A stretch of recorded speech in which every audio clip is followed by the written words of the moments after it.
Well, when I spoke to Pen Farthing earlier, I asked him about suggestions that he had tried to jump the queue, putting animals before people.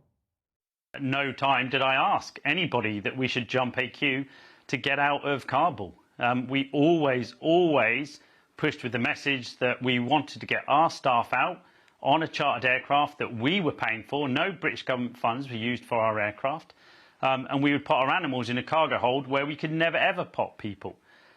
Where that message got mixed up and people started saying it was pets over people, I have absolutely no idea. So there was a period where you'd got the private plane, it was being privately funded, and you were waiting for approval from the British government. How did you end up getting that approval in the end? This is one of the things that today I still do not know the answer, and I can say with my hand on my heart, with absolute honesty, I have no idea who in government approved our flight. Who was your campaign in contact with in government? We very happily had Trudy Harrison. She came on board right at the start of Operation Ark. She was so passionate about the young Afghan women that we had working for us and their plight. How did she actually become involved in the campaign? Because she was the Prime Minister's parliamentary private secretary at the time. Yeah, Trudy Harrison, some of her constituents, they're Nowzad supporters, and they, rang her up and they said, what can you do to help Nowzad?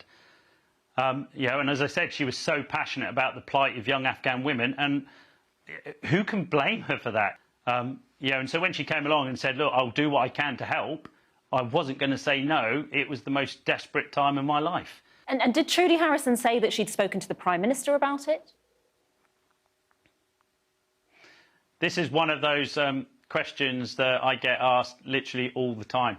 I asked Trudy Harrison nearly every single day if she could just go and knock on Boris's door and ask him to give us permission. Trudy Harrison refused to do that every single time I asked her. If Boris Johnson had intervened in getting me out of Kabul, how come I took off on a flight that only barely made it into Kabul after Operation Pitting had finished, and my staff never made that flight? They were forced to flee over land. So when Boris Johnson says this whole thing is total rhubarb and he absolutely did not intervene, he's telling the truth, is he? I absolutely believe he is, because if Boris Johnson intervened, as I just said, why did I almost not make it out of Kabul?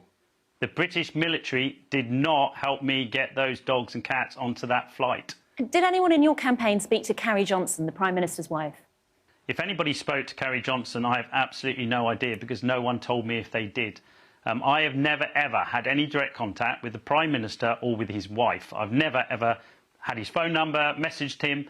I believe it's just absolutely crazy, because if he had prioritised me, he didn't do a very good job, because I almost never made it out of Kabul.